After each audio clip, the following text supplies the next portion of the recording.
Nah, ini adalah materi mengenai perhitungan gelombang rencana. Jadi, tadi kita sudah melihat bahwa, kalau kita ingin membangun sebuah struktur, maka kita perlu menentukan tinggi gelombang rencananya itu berapa. Kalau misalnya strukturnya di, lepas pantai, misalnya di tengah, lautan yang tidak ada, tempat untuk, evakuasi, artinya kita harus, menjaga agar struktur di tengah laut itu untuk bor lepas pantai itu betul-betul kuat, makanya kita pakai H yang 100 tahun misalnya seperti itu. Harus sangat kuat. Nah itu dengan begitu di sini kita melihat secara garis besar bagaimana caranya untuk melakukan perencanaan bangunan pantai, yaitu dengan menentukan tinggi gelombang rencana. Nah, kita lakukan peramalan gelombang laut dari data angin, ya. Jadi seperti yang saya sampaikan bahwa sebagaimana kita mengestimasi data debit, misalnya itu dari data curah hujan. Nah, kita juga mengestimasi bagaimanakah tinggi gelombang berdasarkan data angin, gitu ya. Karena yang kita modelkan di sini, yang kita gunakan untuk perencanaan, yang paling awal itu adalah dari wind wave, ya, gelombang laut akibat angin. Nah, metode yang digunakan ini dari Shore Protection Manual. Kita biasa menyebutnya hindcasting, peramalan gelombang laut ini hindcasting. Nah, dalam melakukan penentuan gelombang rencana ini, maka yang pertama yang dibutuhkan adalah panjang fetch efektif, ya. Tadi saya sudah menjelaskan secara garis besar bahwa fetch itu adalah daerah pembentukan gelombang yang diasumsikan memiliki kecepatan dan arah angin yang relatif konstan. Jadi misalnya ada angin, maka angin tersebut mengenai suatu daerah yang kecepatan dan arah angin relatif konstan, dia tidak terhalang oleh pulau di tengah-tengahnya atau ada penghalang, maka itu adalah daerah pembentukan gelombangnya, itu panjang. Nah, panjangnya itu perlu kita hitung gitu dengan menghitung panjang fetch efektif. Dan data yang diperlukan satu lagi adalah kecepatan angin. Nah, untuk menghitung fetch efektif ini, kita menggunakan peta topografi, contohnya seperti ini yang tadi saya gambarkan. Kita buatnya yang skalanya agak besar, sehingga nanti kita bisa menggambarkan ya, misalnya ini kita lokasinya di pantai utara Pulau Jawa, daerah Jakarta, maka kita tentukan dari arah pusatnya ini ke utara, lalu misalnya 6 derajat ke kanan itu berapa panjangnya, setelah itu 6 derajat kanannya lagi nih berapa panjangnya kita ukur masing-masingnya, lalu kita ukur juga sudutnya, nah lalu kita tuliskan di dalam tabel ya.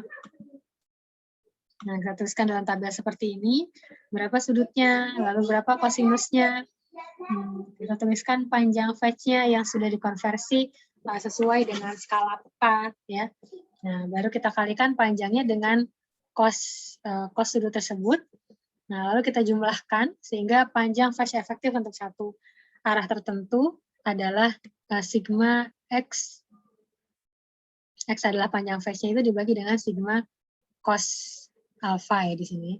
Cos alpha adalah sudut dari masing-masing garis tadi. Di sini contohkan adalah 195,9 km untuk arah utara. Jadi nanti ada 8 arah mata angin. Ini rumusnya untuk panjang fetch efektif. Ini contoh aplikasinya di kawasan perairan Pelabuhan Mengkunat. Nah, kalau di sini karena memang di sekitar ini tidak ada pulau ya, maka untuk yang secara garis besar dia garis ini sampai ke batas peta gitu ya. Tapi kalau yang paling utara ini dia menyentuh pulau ya berarti hanya sampai sebatas pulau. Nah, selanjutnya adalah perhitungan wind stress factor. Untuk menentukan data kecepatan angin, maka kita perlu melakukan koreksi dan melakukan konversi dari data angin yang kita dapat. Ya, Nah, ini di sini ada 5 koreksi dan konversi. Sebelum data angin yang kita dapat itu, kita gunakan untuk menghitung, untuk mengestimasi tinggi gelombang di laut. Gitu. Sumber utamanya dari ini semua bisa dilihat di buku Shore Protection Manual. Ya. Nah, yang pertama adalah koreksi ketinggian. Intinya adalah kalau data angin yang kita dapatkan itu tidak diukur pada 10 meter di atas permukaan laut, maka kita melakukan koreksi ketinggian ini. Ya. Jadi sini kita lihat bahwa constant shear layer ini adalah 10 sampai 100 meter. Jadi di sekitar ini maka kita asumsikan dia disebut constant shear layer, nanti di atasnya ada Ekman layer, ada geostrophic region. Nah, tapi dari distribusi itu, maka kita bisa melakukan koreksi sehingga data angin yang kita dapatkan itu yang akan dipakai selanjutnya adalah data kecepatan angin pada ketinggian 10 meter di atas permukaan. Sehingga kalau misalnya dari awal tuh data kecepatan angin yang kita dapat itu memang merupakan data yang diukur pada 10 meter di atas permukaan, ya udah berarti tidak perlu dikoreksi lagi. Tapi kalau misalnya kecepatan angin tersebut hasil observasi, itu diobservasinya misalnya pada ketinggian kurang dari 20 meter ya Z. Nah, maka kita hitung U10-nya itu berapa. Kecepatan angin pada ketinggian 10 meter itu sama dengan kecepatan angin hasil observasi dikali dengan 10 per ketinggiannya, misalnya 15 meter, 10 per 15 gitu ya, pangkat 1/7. Ini yang pertama koreksi ketinggian, lalu yang kedua adalah koreksi efek lokasi. Nah, koreksi efek lokasi ini adalah koreksi yang kita lakukan karena biasanya kecepatan angin yang didapat dari hasil observasi itu adalah kecepatan angin di darat. Sedangkan yang kita perlukan adalah kecepatan angin di laut, ya, U-way. Nah, sehingga kalau kecepatan angin, ya, data yang kita dapat ini adalah kecepatan angin hasil observasi di darat, maka kita koreksi dulu, ya, berdasarkan lokasinya. Jadi seperti ini kita menggunakan grafik ini. Di sini kalau UL, ya, kecepatan angin di darat yang kita dapatkan dari data itu misalnya 15 meter per detik gitu ya. Nah, terus kita ambil garisnya berarti 15 meter per detik, kita tarik ke atas sampai ke garis yang tengah ini. Nah, dari sini lalu kita tarik lagi ke kiri. Nah, berarti berapa ini kira-kira, misalnya RL-nya misalnya kurang lebih 1,05 lah, katakanlah seperti itu. Nah, berarti nanti kita bisa menghitung UW, ya. Di sini dengan menggunakan rumus yang tadi, UW sama dengan RL dikali dengan UL. Itu koreksi yang kedua. Nah, koreksi yang ketiga adalah koreksi stabilitas. Ini disebabkan oleh perbedaan temperatur udara dan air. Ya. Nah, kalau ya misalnya rata-rata, misalnya kita tidak tahu nih ya, temperatur udara berapa, temperatur air tidak ada. Ya udah berarti kita menggunakan asumsi nilai RT yang di sini diasumsikan 1,1 misalnya ya. Ini kita menggunakan jika memang kita tidak memiliki data temperatur tersebut ya, berarti kita menggunakan angka RT 1,1, artinya tinggal dikalikan kecepatan yang tadi yang sebelumnya sudah dikoreksi dengan 1,1. Jadi masing-masing koreksi ini nanti menjadi pengali ya dari data kecepatan angin yang sudah didapat sebelumnya. Nah, baru yang terakhir ini adalah konversi ke wind stress factor. Jadi setelah pertama dikoreksi ketinggiannya, lalu koreksi efek lokasinya, lalu koreksi stabilitasnya, lalu yang terakhir adalah dihitung wind stress factor dengan cara mengalihkan U yang tadi sudah hasil perhitungan dari awal tadi kita masukkan ke sebelah kanan ini, lalu yang kita hitung adalah faktor tegangan angin. 0,71 dikali U pangkat 1,23. Nah, sehingga didapat nanti angka UA ini adalah yang akan kita gunakan dalam grafik ya, atau dalam perhitungan untuk menghitung tinggi gelombang dan periode gelombang signifikan. Nah, sebetulnya proses hindcasting, proses peramalan gelombang dengan menggunakan data angin itu melalui gambar seperti ini ya. Atau ini sebetulnya sama ya dengan apa yang saya tunjukkan tadi di grafik gitu yang saya lewat itu ya. Ada grafik yang mana disebut fetch limited, mana duration limited, mana yang fully developed seas. Ya, tapi kita tidak akan masuk terlalu jauh ke sana.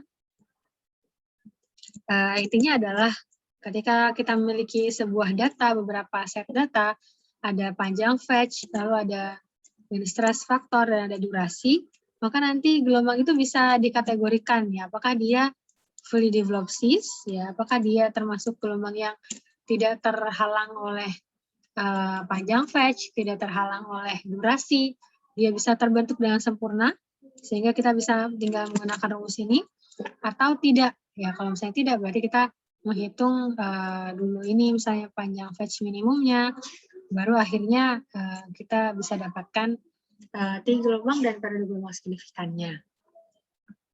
Nah, untuk yang ringkasnya kita bisa menggunakan grafik yang akan saya jelaskan di akhir.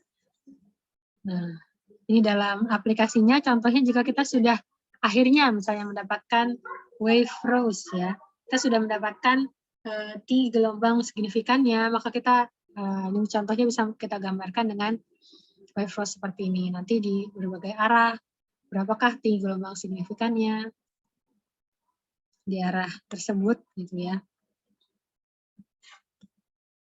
Dari hasil perhitungan tadi. Nah, ini contoh hasil hindcasting ya. Dan nanti kita juga bisa menghitung nilai tinggi gelombang pada setiap periode ulang seperti ini. Nah, ini adalah contoh soal yang saya sampaikan tadi ya. Jadi, ini contoh soal dari penjelasan yang saya sampaikan tadi mengenai koreksi tinggi gelombang dan perhitungan tinggi gelombang dan periode gelombang signifikan. Jadi contoh soalnya seperti ini. Di sini ada kecepatan angin ya. Jadi kita ceritanya mengukur kecepatan angin di darat tapi dekat laut yang dia kecepatannya adalah 10 meter per detik. Durasi anginnya 3 jam dan panjang fetch efektif adalah 100 km. Berapakah tinggi dan periode gelombang? Nah, kita perlu meramalkan ya, mengestimasi tinggi dan periode gelombang di suatu tempat di laut. Nah, di sini memang tidak terlalu dijelaskan koreksi apa saja yang perlu dilakukan ya. Nah, kalau misalnya saya sampaikan ya, mungkin nanti kalau di soal di UTS misalnya akan lebih jelas ya. Lakukan misalnya satu koreksi efek lokasi misalnya ya. Jika kecepatan angin misalnya ini kan tadi 10 meter per detik ya, 10 meter per detik dilakukan ada elevasi hanya 15 meter di atas permukaan laut misalnya ya. Nah, baru yang kedua lakukan koreksi efek lokasi. Ya. Yang ketiga lakukan koreksi stabilitas dengan asumsi RT misalnya sama dengan 1,1 misalnya ya.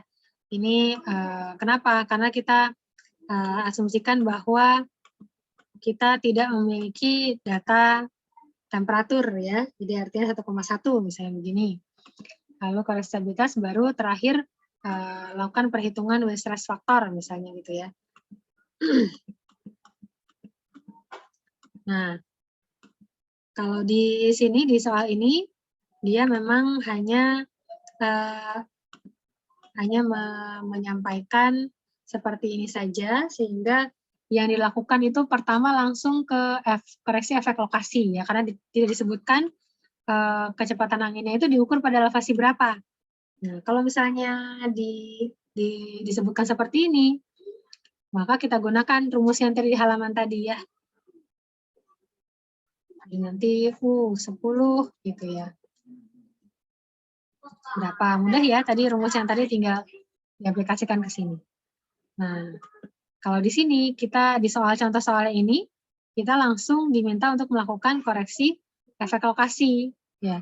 Sehingga efek lokasi ini tinggal kita langsung menggunakan grafik yang mana? Grafiknya tadi yang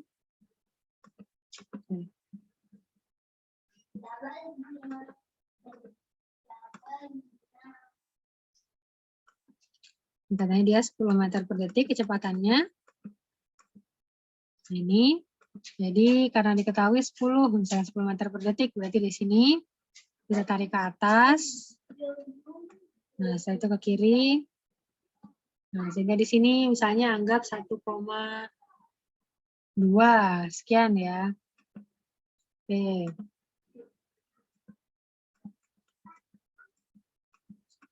Nah, di sini jadi 1,13 misalnya RL-nya. Sehingga kecepatan angin di laut kita tinggal menghitung UE-nya sama dengan RL dikali 1,13 dikali 10 ya. Nah, di sini kebetulan dia juga tidak meminta koreksi stabilitas. Kalau koreksi stabilitas diminta, berarti dari 11,3 ini dikalikan lagi dengan RT ya. Karena ini kan hanya RL dikali UL saja ya.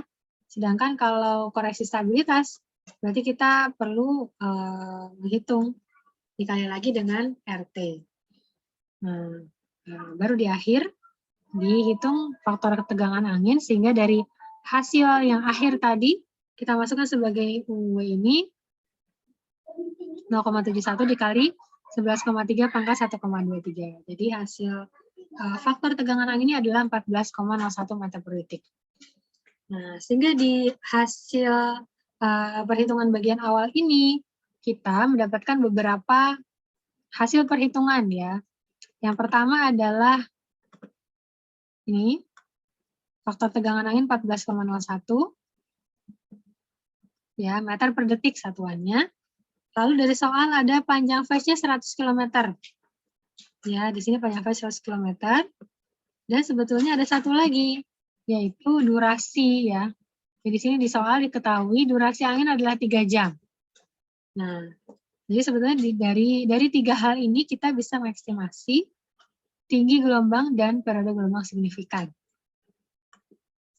Nah, di sini kita tulis dulu misalnya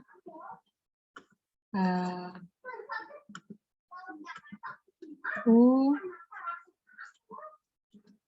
sama dengan 14,01 meter per detik ya. Panjang phase-nya 100 km, sedangkan durasinya ya. Misalnya T gitu aja ya. T sama dengan 3 jam. Nah, dari sini lalu kita menghitung, kita tinggal melihat grafik ya. Kita lihat grafik sini. Ini grafik untuk peramalan gelombang ya. Jadi grafik yang aslinya itu satuannya ada yang kilometer, ada yang dalam mil ya. Ada yang satuannya itu sudah masuk ke SI, ada yang satuannya masih British ya. Nah, di sini dengan menggunakan hal yang kita ketahui tadi, lalu kita cek ya panjangnya, tinggi gelombang dan periode gelombang signifikannya. Karena data kita itu ada 3, sedangkan untuk mendapatkan satu buah titik itu hanya perlu 2 parameter, Nah, sehingga kita lakukan penentuan titik itu 2 kali. Ya. Nah, yang pertama ini misalnya kita gunakan U dan F dulu ya. U dan F. Di sini sudah diketahui U-nya itu 14,01 dan F-nya 100 km. Nah, artinya U-nya 14,01. Nah, kalian silakan lihatnya di laptop ya agar terlihat karena ini memang banyak sekali garisnya. Kalau dari HP sulit lihatnya. Nah, ini 14 ya. Anggap 14,01 di sini. Kita tarik aja udah. Nah, selanjutnya kita lihat panjang fetch diketahui 100 km. Nah, berarti ini cari 100 ya karena satuannya sudah betul kilometer. Kita tarik ke atas. Nah, udah ketemu di sini. Jadi titik pertamanya kita temukan. Kita lihat tinggi signifikannya berapa. Nah, ini karena garis-garis yang miring-miring itu ada beberapa garis. Kita cari yang berapa meter. Nah, ini kita lihat ya. Oh, ini yang miringnya begini.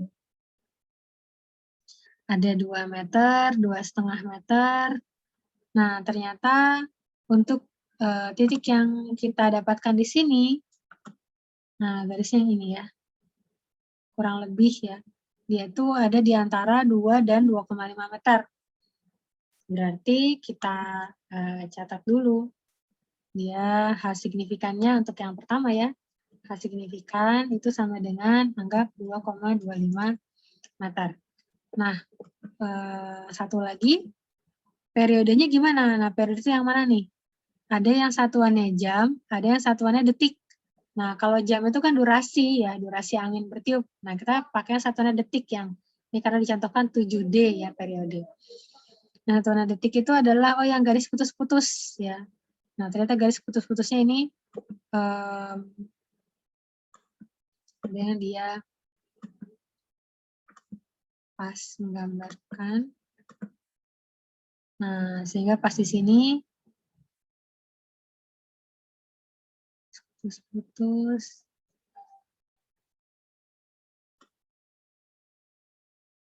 Nah, ini ada di antara 7 nah, masalah ya. Oh, kalau ini malah yang jam, salah. Kan? Yang garis putus-putus ternyata yang durasi ya.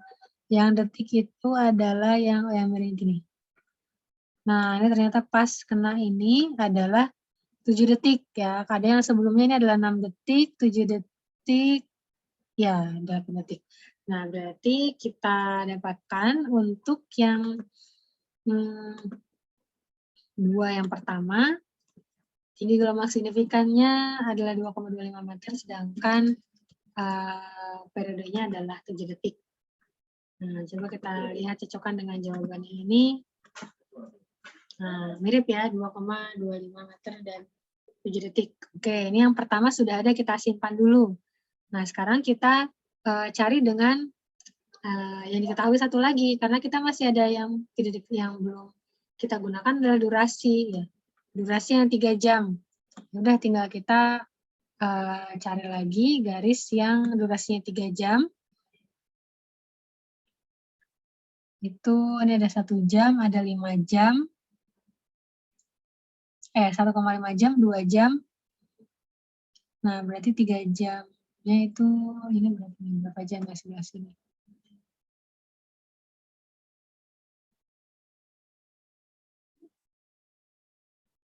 Oh, ini 4 jam yang selanjutnya. Nah, artinya 3 jamnya ini. Nah, berarti yang ini. Oke, nah itu sudah kita temukan yang garis kedua. Nah, sehingga kita lihat lagi tadi periodenya ada di sini. Berarti ini sekitar 4,25 detik. Ya. Sedangkan untuk tinggi gelombang signifikannya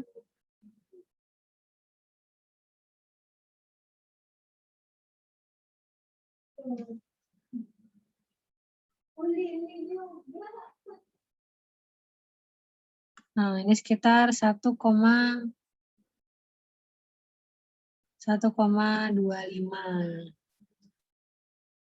meter. Ya. 1,25 meter. Nah, ini sekitar 1,1 dan periodenya 4,3 detik. Nah, sehingga dari sini, dari yang 1 tadi sudah kita dapat, lalu yang keduanya juga kita tulis tadi ya. Signifikan tadi berapa?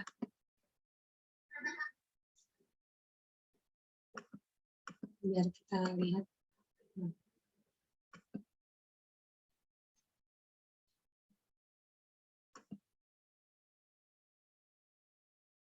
Nah, nggak usah ditulis mungkin ya, yang penting ada di sini di slide-nya nih. Nah, dari 2 data yang sudah kita dapat, dari hasil perhitungan, maka kita dapat 2 angka ini, 2 set angka, maka kita pilih yang paling kecil, ya, sehingga kita tinggal pilih yang paling kecil, mana yang lebih kecil itu adalah kita gunakan. Berarti tinggi gelombang signifikannya adalah 1,1 meter dan periode gelombang signifikannya adalah 4,3 detik. Ya, ini adalah cara menggunakan cara menggunakan grafik untuk menentukan, mengestimasi tinggi gelombang signifikan dan periode gelombang signifikan.